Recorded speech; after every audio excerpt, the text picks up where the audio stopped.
In the exhibitions at 125 Newbury Gallery in New York, two familiar names in art history appear in a form quite different from what we usually associate with them: Adolph Gottlieb and Mark Rothko, this time not as pioneers of abstract expressionism, but in the realist and far less familiar phase of their early careers. 125 Newbury Gallery was founded in New York in 2022 by Arne Glimcher, the founder of Pace Gallery. The name of the gallery is, in fact, a reference to the original address of Pace in Boston, 125 Newbury Street, where Pace was first established in 1960. Although 125 Newbury operates under the umbrella of Pace Gallery, it functions differently, unlike the main Pace Gallery, which focuses on major modern and contemporary artists and the commercial art market.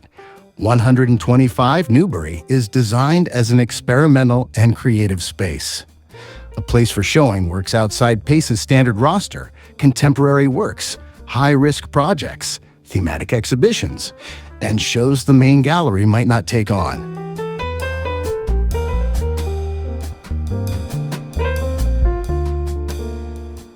The exhibition, The Realist Years, takes us back to the early 1930s, when Rothko and Gottlieb were roughly between 27 and 30 years old and still searching for their artistic direction.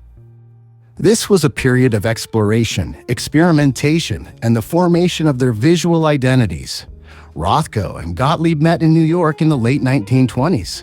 In one of his letters, Rothko writes that Gottlieb was one of the few people with whom one could speak honestly about art.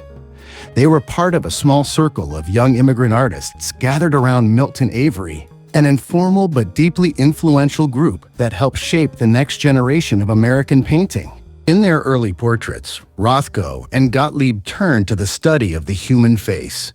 What we see today is, above all, a document of their effort to understand human psychology and the social atmosphere of the time. Interestingly, many of these works were never exhibited when they were made, or appeared only in small local shows, exhibitions with few visitors and little impact on the art world of New York. These paintings were mostly exercises, studies that would later gain historical significance. In the 1930s, sales of their work were extremely limited. According to records from the art market of that decade, many works from this period were offered for as little as $10 to $50, a very low amount even for that era. Many pieces remained unsold. To make ends meet, Rothko taught art, and Gottlieb took on various jobs simply to pay for canvas and paint. In the larger works of this period, as you can see in the exhibition, the figures become more simplified, and the colors gradually move toward broad, flat fields. It is precisely this development that would later become Rothko's signature, an early source of what would eventually become the celebrated color field paintings. Critics of the 1930s paid little attention to these works.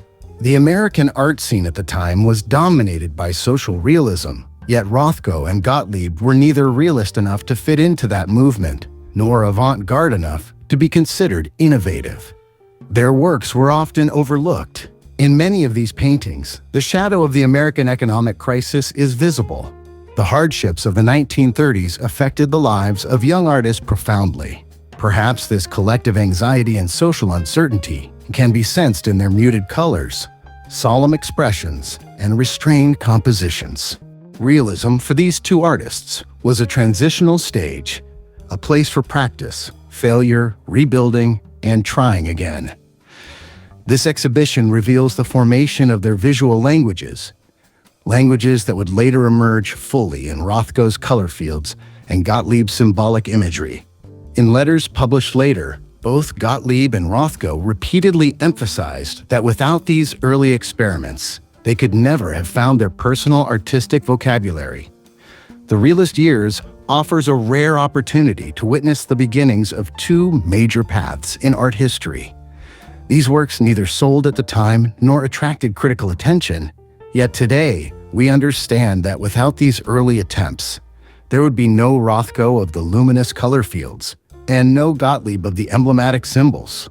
The artistic journey always passes through experimentation, uncertainty, and discovery. And this exhibition tells the story of precisely that journey.